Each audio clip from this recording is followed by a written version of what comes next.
My wife Megan and I'm 27, she's 26 when my story begins, have only been married for 3 years, but lately, it's as if things haven't gone according to plan. Even though I've been convinced since the first day I met her that Megan is the love of my life, the situation has suddenly become complicated. Megan seems to be in a bad mood most of the time, and her explanation is that I pay too much attention to other women, including our friends. Last night, the standard argument became more intense than in the past because I was finally tired. For God's sake, Megan, even though I've never given you a reason to question my fidelity, you continue to treat me like I'm a cheater or soon to be cheater. What's your problem?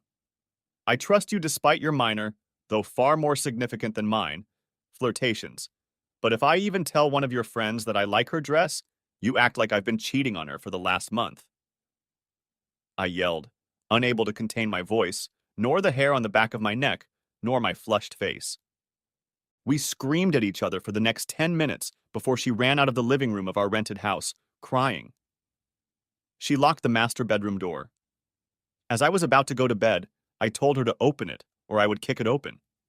She refused, apparently not believing either that I would try, or that I could, or that she just didn't care. I don't know which.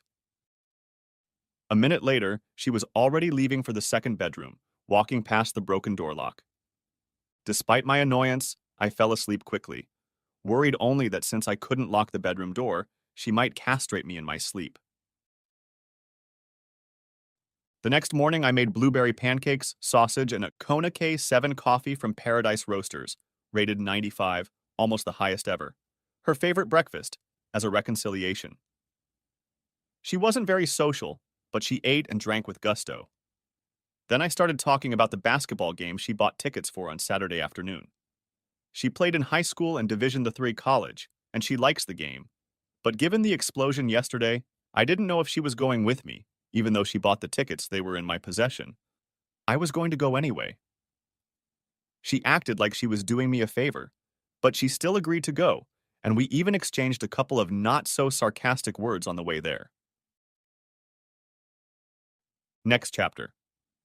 When we got to the basketball arena, I was happy to see that the tickets were as good as she had envisioned them to be. They were in the lower section, about midway between the east basketball hoop and the half-court line. Megan likes to sit on the aisle to stretch out her long legs.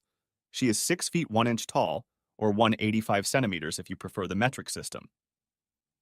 Even though I am 4 inches, 10 centimeters taller than her, I let her do what she likes. We watched the warm-up in silence until, she said, I started staring at one of the defenders from the visiting team. No, I'm not gay. It was a women's game. This elicited a few snide remarks from her, which didn't subside when a man and a woman walked past us as we stood. The woman took the seat next to me, and the guy took the seat next to her, closer to the half-court. I didn't get a good look at them as they passed us, but the guy appeared to be about Megan's height, and if I didn't think so, smiled thinly at Megan, and the woman was about 5 feet 7 inches, 170 centimeters, tall. They looked to be about the same age as Megan and me. Even during the first quarter of the game, American college women's games last 4 quarters, not 2 halves like men's games, Megan kept making snide comments such as, "Oh, look, your girlfriend just hit a three-pointer," which I ignored. It was harder to ignore the snide comments that the guy sitting 1 seat over from me was making to the woman sitting next to me. They were even more sarcastic than Megan's. The woman seemed to be trying to ignore him. At the end of the first quarter, the home team was winning 16-14. Without saying anything, Megan got up and walked down the stairs toward the seating area. The guy from the seat next to her came out shortly after her as well, forcing the woman sitting next to him and me to stand up to let him pass. It was then that I first noticed that the woman was cute. After the woman and I sat down, our gazes briefly met.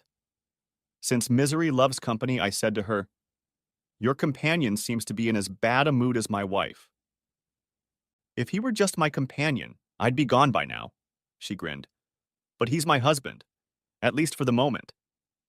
Instead of dwelling on our mutual misery, I talked to her about basketball. In college, she played guard on a Division III team.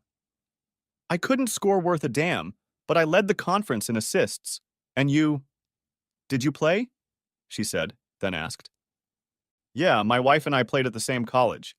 I was short for a power forward, but made up for it with intensity. I couldn't score either, but I was great on defense and led in rebounds my senior year, I replied. What do you do now? She asked. I'm an aspiring lawyer, I replied. So now instead of throwing elbows, I'm filing briefs. How about you? I work as the assistant director of admissions at our hometown team's main campus, she replied.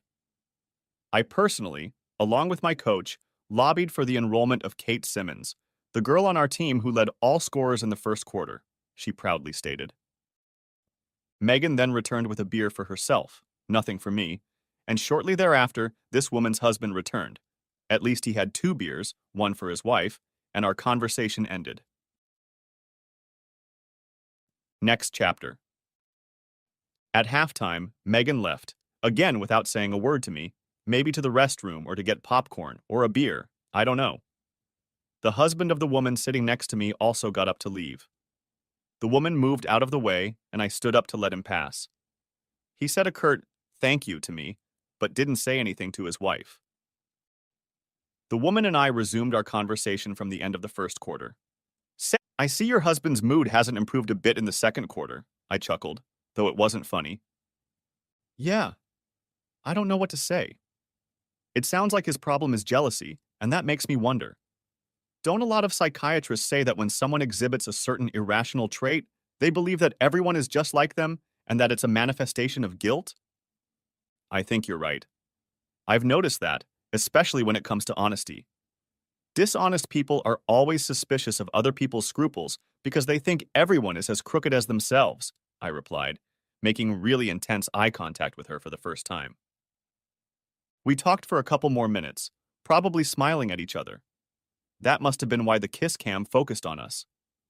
When the woman said, "Oh shit," and pointed to the giant video screen hanging over center court, I saw the two of us on the screen as clearly as I saw her live, sitting next to her, with our hearts projected around us. We had amazed and bewildered looks on our faces. The audience, still seated in the audience and not getting any beer or nachos, began chanting kiss, kiss, kiss. The woman and I looked at each other. So, shall we go? I asked with a wide grin on my face. Why not? My husband doesn't seem to be in the mood, she giggled back. I had intended to just smack her lips, but when our lips met, they were so sweet they reminded me of the refrain from a very old song, honey dripping from your sweet lips. At the time, I thought it was from an Elvis song, but later, searching the internet, I found out it was from a Charlie Gracie song called Butterfly, which meant that the kiss went on for a very long time. Apparently, I put a lot more emotion into it than I thought I would, because the crowd started applauding wildly.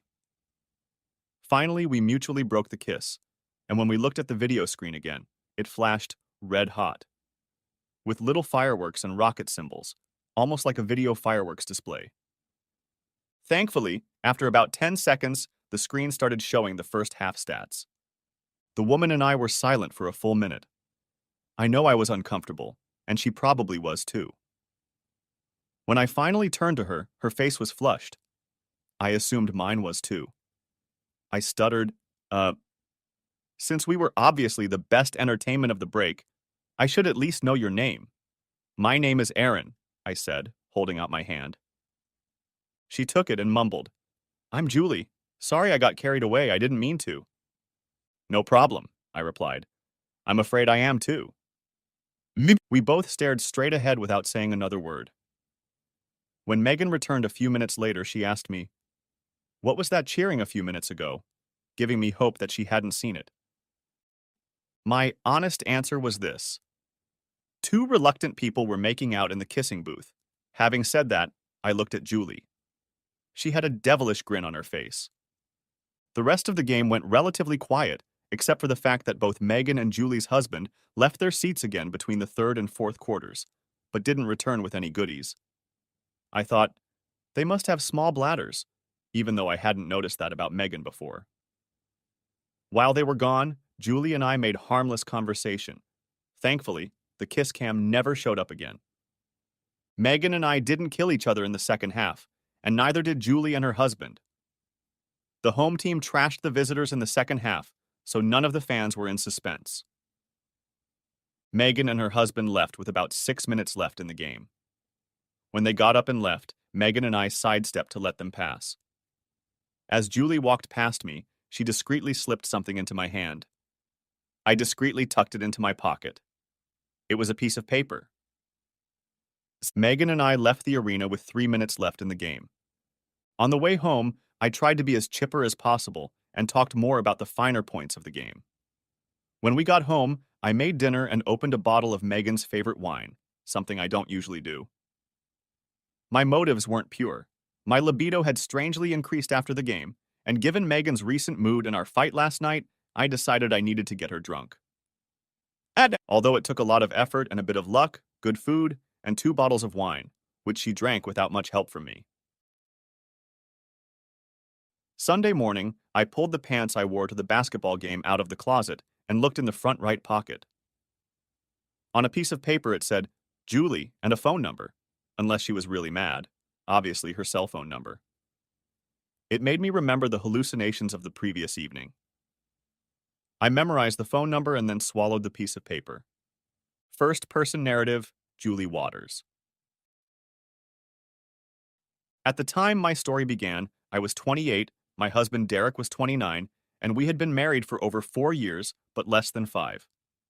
I was convinced that Derek was the love of my life, almost from the day I met him.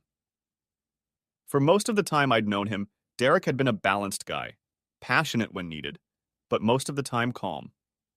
That all changed a few months ago. Suddenly, something I'd been doing that was reasonably considered harmless the entire time we'd been together caused him to turn into a jealous asshole. One of his acts of jealousy really puzzled and pissed me off. We were at a casual outdoor party, and I was just talking to a guy named Jeremy that we both knew. Jeremy laughed at something I said and briefly touched my arm. Derek came over and shoved him, and Derek had no excuse for being drunk. In my mind, that is not an excuse, but he couldn't even try that pathetic excuse. I was so stunned that I didn't hear either Derek's words or Jeremy's curt reply. I squeezed myself between them and explicitly told Derek to cool it. He walked away, angry. I apologized to Jeremy, and he seemed to agree, but left the party shortly after. Derek refused to even talk about it that night, and for the next few days, there was an icy atmosphere in the Waters household. I'm usually a perceptive person, but I had a hard time understanding Derek from the beginning of his jealous phase, and I thought things were on the mend when Derek announced that he had bought us tickets to Saturday's women's basketball game at the university where I work as the assistant director of admissions. Derek knows I love basketball since I played in high school and Division III college, so I was excited. He assured me that these were good places to be. Derek seemed so excited and pleased with himself that I didn't even mention that, given my situation, I could get some discounted tickets to the game. When we got to the game, I saw that the seats he took were better than the ones you usually get with discount tickets, so I was glad I didn't say anything. We passed a tall couple as we walked to our seats. Derek smiled at the woman who was about his height, and I smiled at the cute guy, though he didn't react in any way and probably didn't even notice me. Given his recent actions, I was surprised that Derek had asked me to sit next to the guy. Maybe he was coming out of his state of mind, or maybe it was just because his seat was 2 or 3 feet closer to the hub cart, and therefore he found it more desirable. My hopes of Derek coming out of his depression evaporated when he made a few snide remarks to me. I decided it was best to just ignore him and enjoy the game. He left his seat between quarters and brought me a beer when he returned. At halftime, I chatted with the tall, good-looking guy next to me. He seemed to be having wife or girlfriend problems similar to mine and Derek's. At halftime, Derek and the tall guy's wife left the seating area, probably to get a snack or go to the restroom, Derek didn't say. The tall guy and I exchanged pleasantries. It turned out we were both college basketball players. About 10 minutes after halftime, I looked up at the large video screen above the playing floor and was shocked to see the kiss cam focused on me and the tall guy. I'm sure my face turned red when I pointed it out to him. The audience, who hadn't yet left to get popcorn or go to the restroom, started chanting, "Kiss, kiss, kiss." My boyfriend and I looked at each other. "So, shall we go?" he asked with a wide grin on his face. "Why not?" "My husband doesn't seem to be in the mood," I replied cheekily. I intended to just smack him on the lips, but when our lips met, his lips were so commanding and masculine that all I could think about was Cher singing "It's in His Kiss" to Shoop Shoop, my mom's favorite song that was always playing when she cooked dinner. I was too caught up in the kiss and was almost in a dreamy state when I was brought out of it by the raucous applause. We broke the kiss, and when I looked at the video screen again, there were fireworks and the word hot flashing with various adjectives in front of it. Thankfully, after a while the crowd noise subsided and the video screen began to display the stats of the game. I was shocked, didn't know what to say, and I'm sure I was blushing like a beet. The guy turned to me and stammered and said, since we were apparently the best entertainment at halftime, I should at least know your name." "I'm Aaron," he said, holding out his hand. I took it and mumbled, "I'm Julie. Sorry I got carried away. I didn't mean to." The refrain of "It's in his kiss" was still echoing in my brain. "No problem," he replied. "Me neither." Being in an almost comatose state, I still smiled when Aaron's wife, returning a few minutes later, asked him, "What was that cheering a few minutes ago?" As far as I can recall, he replied, "Two reluctant people got into the kissing chamber, and the crowd seemed to enjoy the spectacle." It was all I could do not to laugh. Next chapter. After the kiss cam incident, I tried to focus on the game, but I couldn't shake the feeling of the power of Aaron's kiss. At halftime of the fourth quarter, I discreetly tore a page out of a small notebook in my purse and wrote my name and cell phone number on it. I discreetly handed it to Aaron as Derek and I left, and the outcome of the game was no longer in doubt. I didn't know what exactly I was thinking when I did it, because I certainly had no desire to cheat. If Derek's attitude didn't change, it would be divorce first and then having fun with someone else. But I passed the note anyway. That night and the next day turned out better than the last few weeks, at least in the Waters household. Perhaps it had something to do with the fact that I had fun with Derek on Saturday night. When I got to work on Monday, one of the secretaries in my office laughingly showed me the videotape of the kiss cam incident. I blushed again. Fortunately, all the reproaches heaped on me were good-natured, and everyone seemed satisfied with the trivial explanation. I don't know why, but after seeing this video, which she promised to delete, I decided to look up Aaron online. It took me about 20 minutes to find the 6'5" power forward from the Division III school he played for. I was pleased to see that he accurately reflected his stats. I did another frivolous internet search. How long can you make out without a partner? More than 10 seconds was the generally accepted answer. I smiled to myself, memorizing that answer, and then cursed myself for not being able to get Cher's song, Shoop, Shoop, out of my head. Third-person report. After giving it some thought, and not intending to cheat, Aaron Jacoby decided to call Julie Waters' cell phone Tuesday after Saturday's basketball game. Julie answered on the first ring. "I was wondering if you would call Aaron Jacoby," Julie answered in a sing-song voice. "Ah, you saw my last name on the caller ID," Aaron grinned. "I knew that before. From what you told me at the game, I found you online. The school you went to doesn't have many 6'5" forwards who led the team in rebounds their senior year.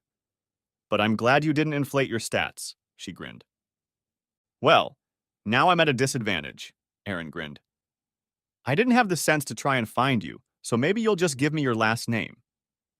"Oh, no fun with you," Julie laughed. "But since you were kind enough to call, I'll tell you. It's Waters, my married last name. My maiden name is Reynolds. However, you need to find me to make sure I don't inflate my statistics." "I will, but first I'm wondering why you gave me your phone number." "Because I wanted you to call.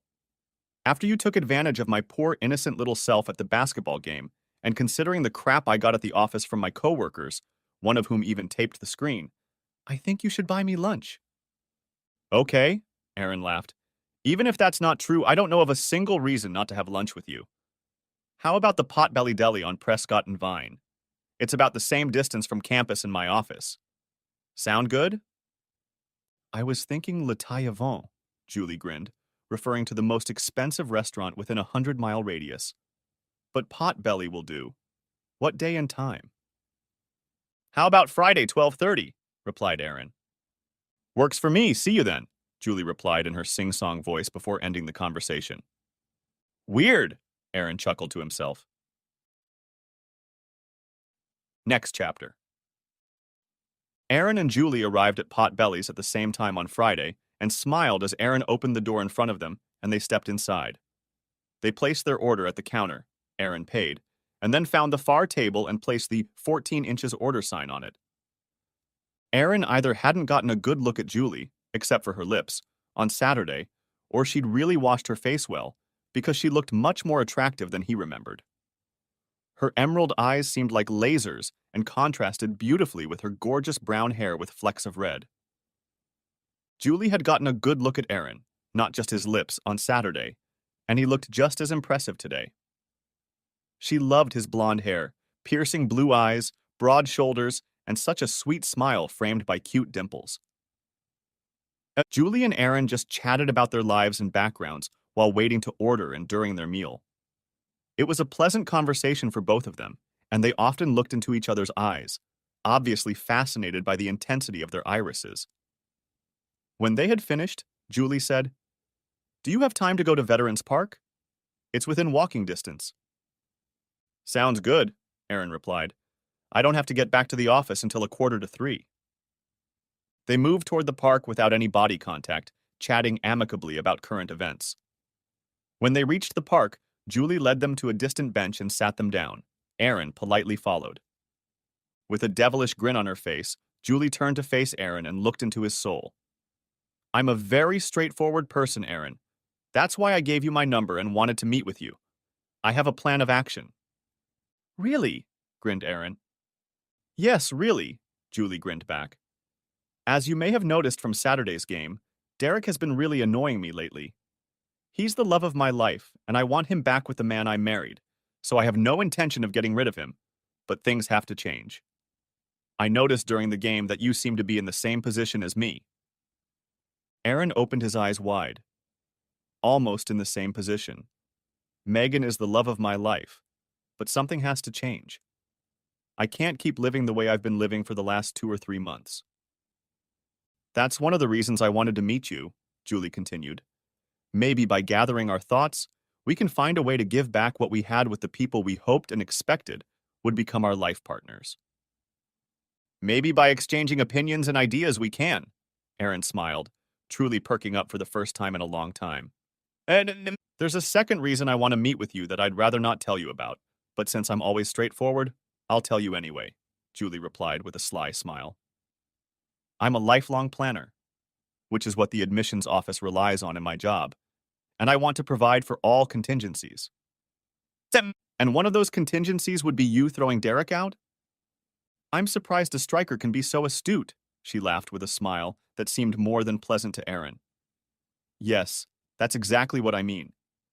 Without wanting to sound cavalier, I'll tell you straight up. You're the only person I've been interested in since I started making long-term plans about 3 months ago.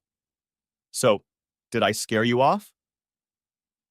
After a long pause, during which both interlocutors grinned slyly, Aaron replied, Not yet.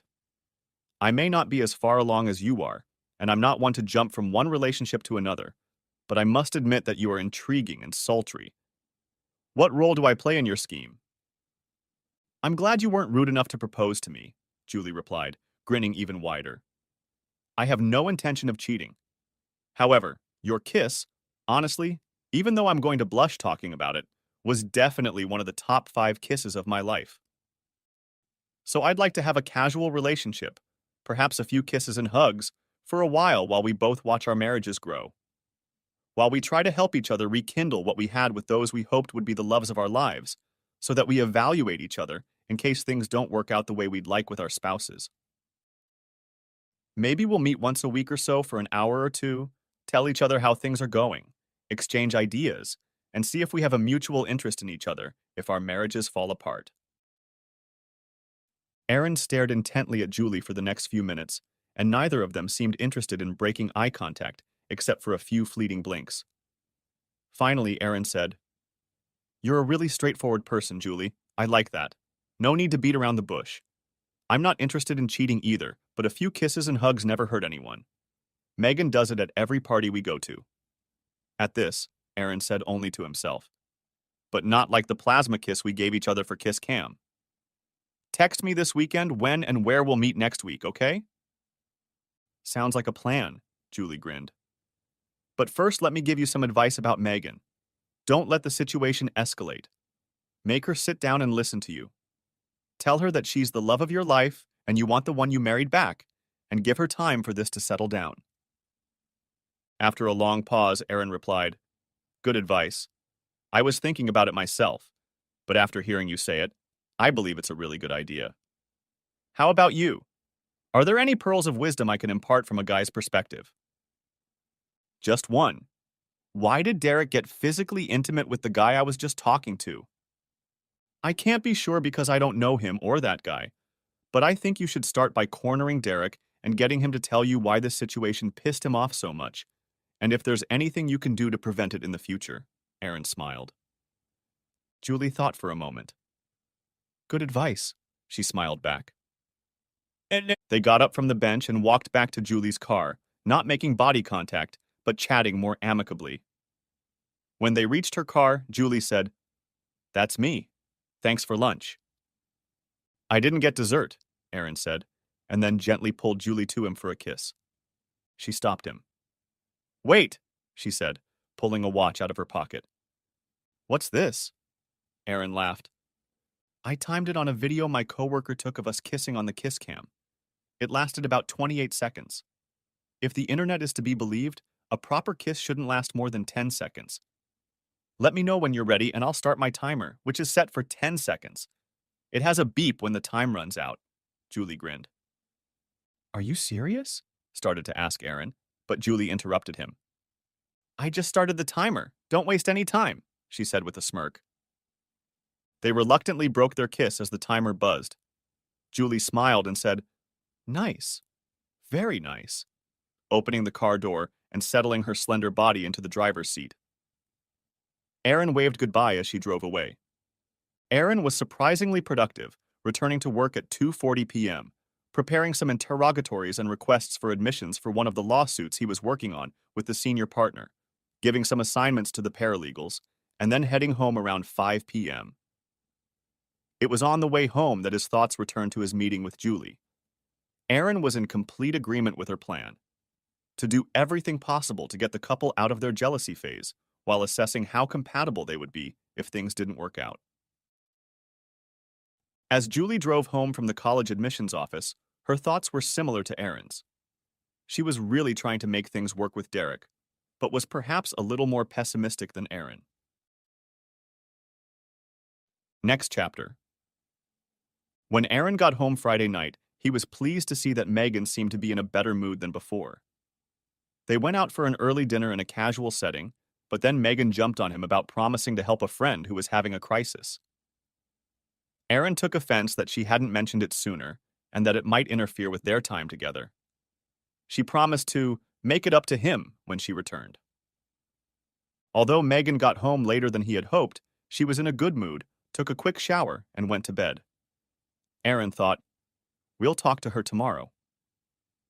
After breakfast on Saturday morning, Aaron uttered the words most husbands dread when their wives utter them. "Honey, we need to talk." "About what?" Megan replied reproachfully. "You're the love of my life, but you've changed in the last few months. You seem to be constantly jealous, make snide remarks about my reactions to other women, can be cold and insensitive at times, and are often in a bad mood. I want the woman I married back, and I want to know what I need to do to get her back." Megan hesitated for a long time, tried every possible diversion, including, "You're just imagining things." But when Aaron took her hands in his and wouldn't listen, she finally burst into tears. Aaron gave her a few minutes to recover and wipe away her tears. Then, as gently as he could, he said, "Okay, Come on. Megan took a deep breath and then said, "At the last party at your firm, about 3 months ago, I overheard a conversation between two paralegals and one of the secretaries. They were talking about how great you looked and acted, and that they couldn't believe you were stuck with Stork, as they called me. They also implied that you probably had a wandering eye and were thinking of ways to get you into bed." Aaron was a little taken aback by this. His first answer was honest. "There isn't a single woman in my firm who looks as good as you, so why should what they said bother you?" "You're just saying that," Megan replied after another deep breath. "No, it's the truth," Aaron replied firmly. "Who were these women?" "I only know the name of one of them, Carol. One of them was about 5'2", and the other had red hair and freckles," Megan replied without looking up. "That's Cynthia and Wendy," Aaron laughed. "Wendy is a slut, and Carol is about half as good as you. I can't believe what those three bitches said could have had any effect on you." Although Aaron was saying this to reassure Megan, he had a hard time believing her since Carol, Cynthia, and Wendy were nothing like he had socialized with in the past, and none of them had ever hit on him. He'd figure that out later, but right now he just needed to make up. "Well, that's the way it was. Besides, I was watching you closely after that, and you seem to really perk up when a pretty woman walks by."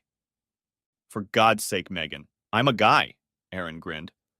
"People on a diet are allowed to look at the dessert menu without getting fat. While my perception doesn't match yours, that doesn't mean anything. I'm not interested in anyone but you. That's if you're the woman I married and not the woman I've been for the past few months." Aaron, not the most perceptive guy in the world, couldn't figure out why, but his words didn't seem to have as positive an effect on Megan as he thought they would. Nevertheless, she didn't recoil to the side, but she still didn't make eye contact. Anxious to correct any slip-up, he continued, "I want to be sensitive to your feelings. Even if it means nothing, I'll try not to look at other women except in social situations when everyone is socializing. Okay?" Megan replied curtly, "Okay," finally making eye contact. Then she asked, "Are we going to the tennis club this morning? I'd like to get some practice in. I have a tournament match against Abby Blaine tomorrow." Oh shit, Aaron thought to himself. Abby Blaine was a bitch, but she was the most beautiful woman in the state. He'd have to buy sunglasses before the match, since he was sure Megan would want him there, if only to test his resolve. Next chapter. Friday night at Julie's didn't go as well as Aaron's, although he wasn't a prize. When she got home, Derek announced that he was going bowling with the guys. "When did this come to light?" asked Julie. "I told you about it on Monday," replied Derek. "Well, the hell with you," snorted Julie. "I wouldn't forget about something like that. And just last night I mentioned the possibility of going out to dinner tonight, and you said okay." "I must not have listened to you," he grinned. His smirk was not wise. "You're a goddamn asshole," Julie growled.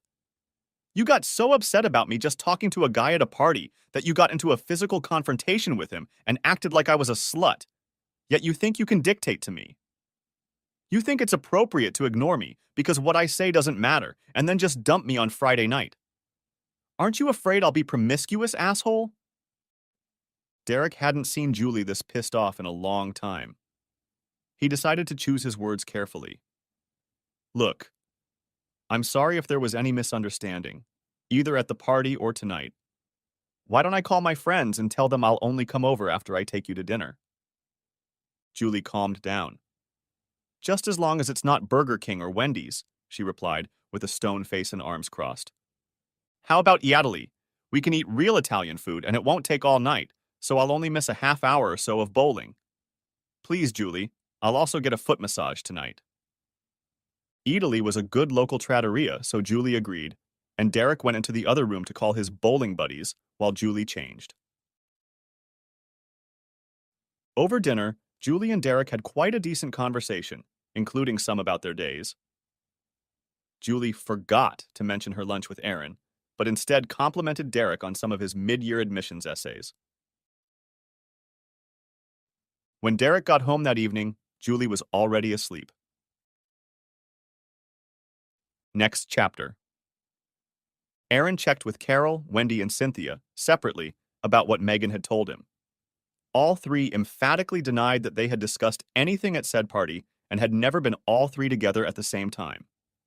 All three also adamantly denied ever, under any circumstances, calling Megan a stork or even thinking about it. Two of them said they envied Megan's height and physique. All three blushed slightly when asked about trying to get Aaron to cheat on them, but honestly replied, "I never hit on you and you know it." Aaron thanked and believed all three of them and bought each of them a pair of earrings. About the same time that Aaron was questioning Carol, Wendy, and Cynthia, Julie was making subtle inquiries about Derek's bowling excursion with the wives of the only people Julie could remember him bowling with. Not that she didn't trust Derek, cough, cough, but she also didn't fail to look at his car's odometer after dinner on Friday and before he got up Saturday morning. None of the information she'd gotten fit with his bowling story, though it wasn't impossible that it was true. Next chapter.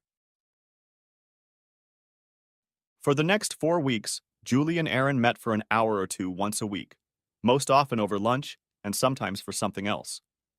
Neither of them got the reaction from their spouses that they were looking for, and both wondered why they were under the impression that their spouses were lying or that their jealousy was the result of guilt on their part.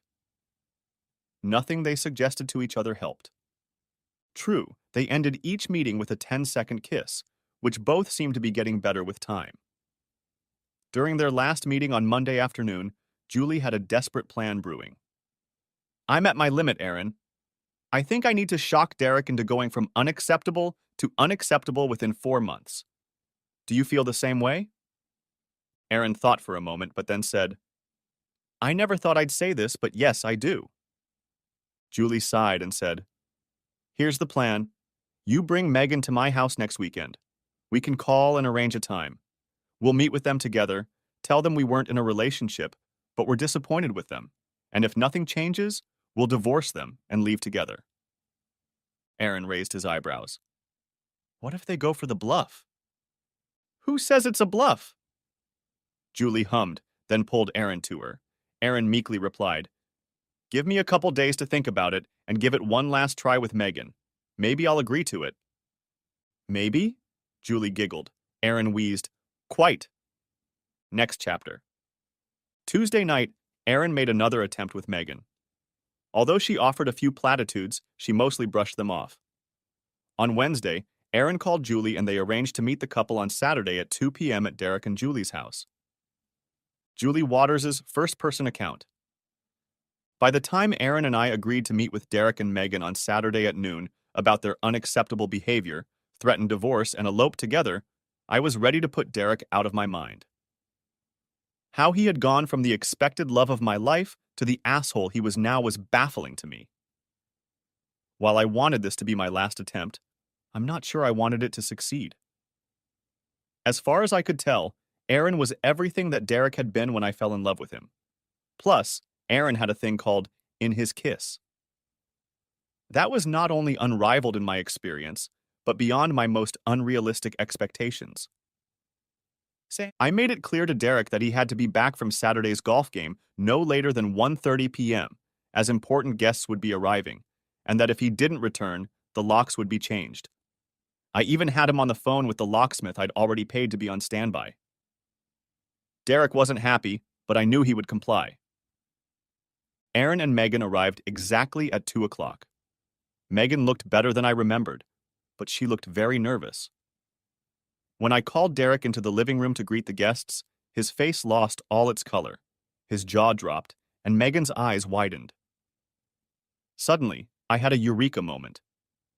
I introduced Megan and Derek after Aaron introduced me to her. I noticed that Megan and Derek calmed down a bit when I introduced them and politely said, "Nice to meet you," as they shook hands. I know I shocked Aaron to death when I started chatting cheerfully and then made that statement, although he seemed to calm down when I secretly winked at him. Aaron and I met at a basketball game we went to 6 Saturdays ago. I don't know if you two, Derek and Megan, remember each other from that game. Derek said ingenuously, "I thought you looked familiar, Megan. Now I remember." Megan replied, "Yes, you do look familiar." Anyway, I continued.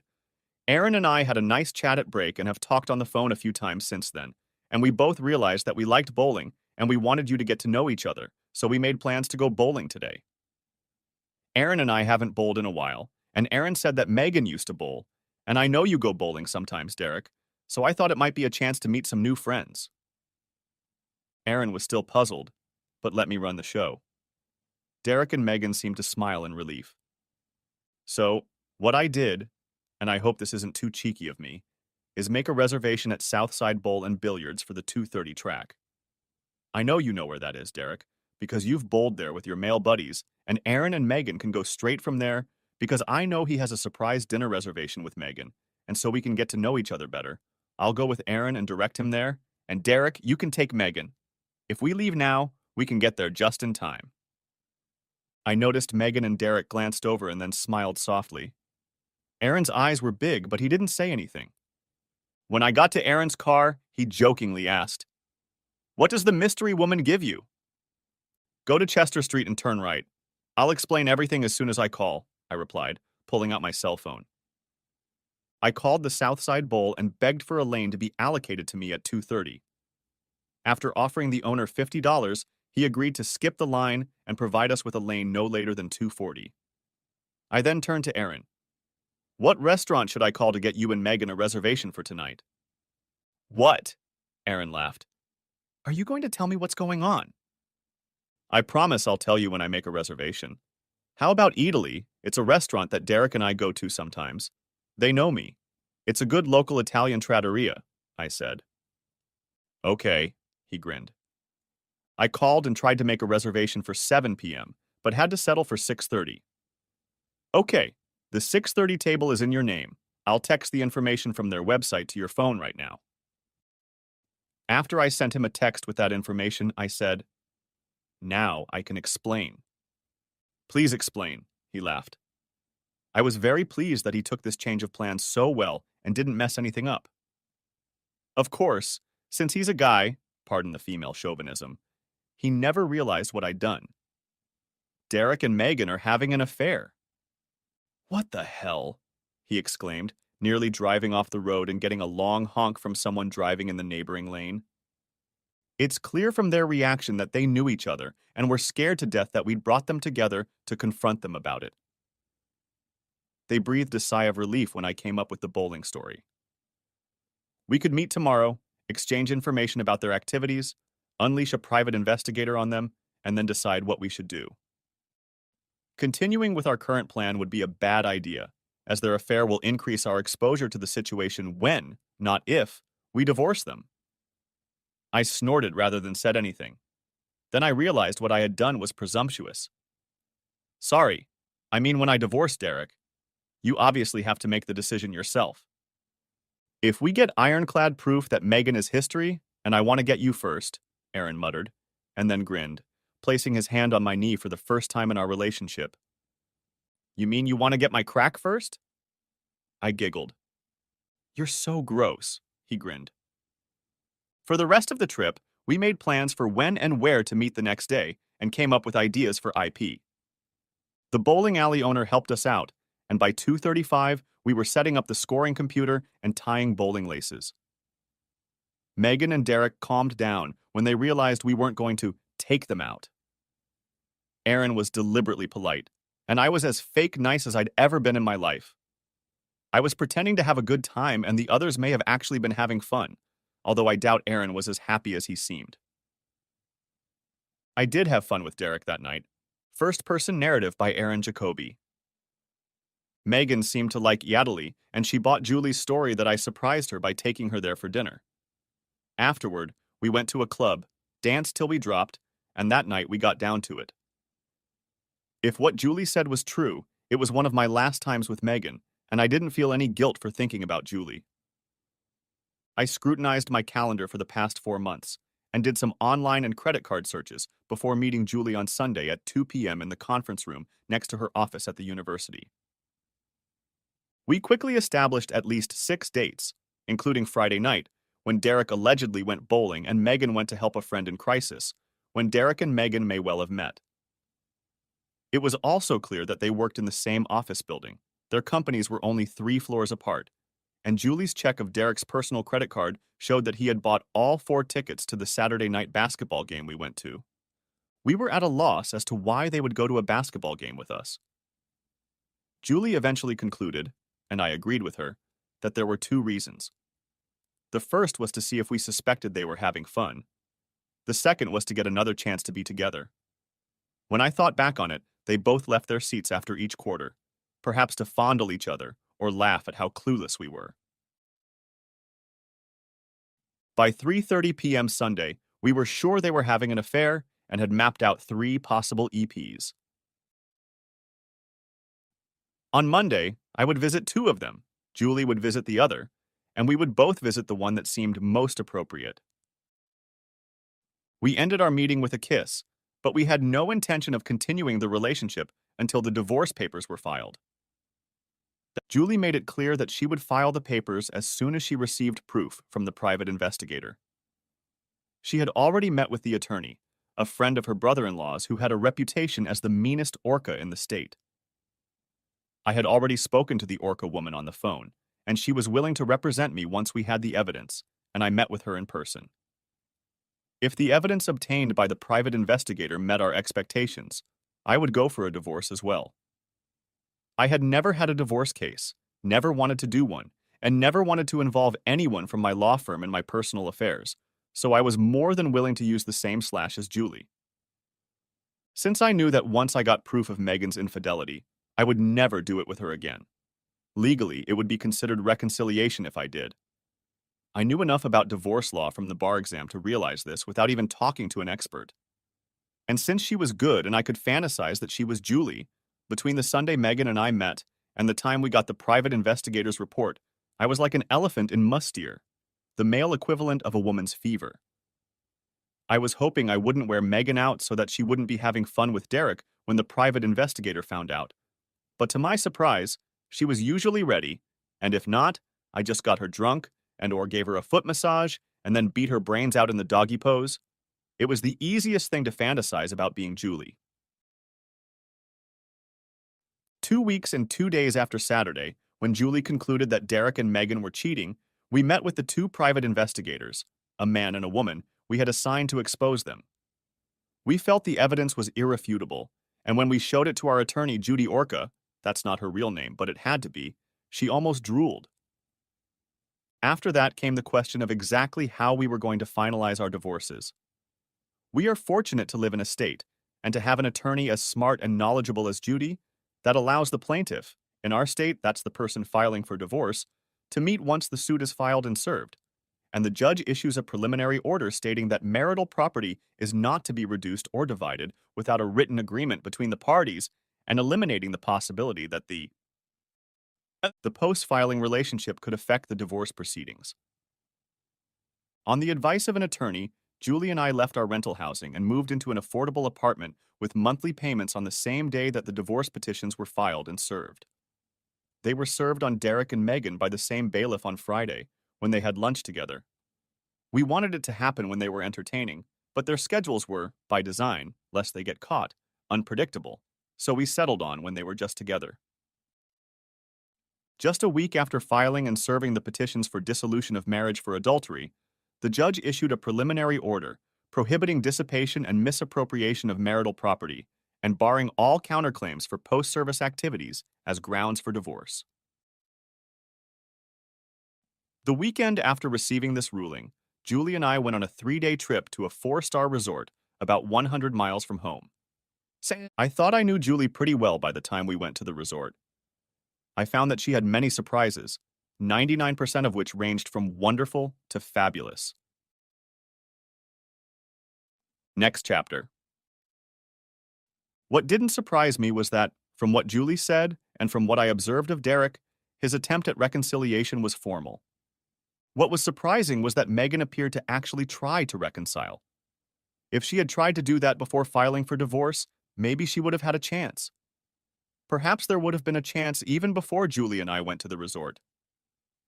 However, after the trip to the resort, there was no longer a chance for me to be happy with anyone but Julie. Both divorces were granted. Julie and I were married 3 weeks after the last one was granted.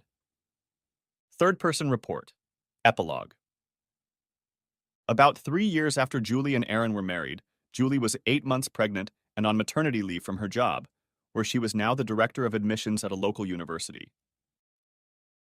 Julie and Rob were at a basketball game for the university's women's team. Despite having to go to the bathroom several times to deal with a shrunken and strained bladder, Julie did her best to be in her seat at halftime, given that she had made arrangements with the institution's IT department. At the break, Julie smiled broadly and turned Aaron's head toward the large screen above the court directly in front of them. Just like 4 years ago, they were in the heart of Kiss Cam. This time, Aaron said nothing as they locked lips, and he gently stroked her belly. Sirens, bells, and fireworks exploded as the entire crowd cheered, and the lovers individually inwardly expressed immense gratitude for the reunion their exes had organized 4 years ago. The end. Thanks for watching. I hope you enjoyed it. So subscribe to my channel and watch the next video.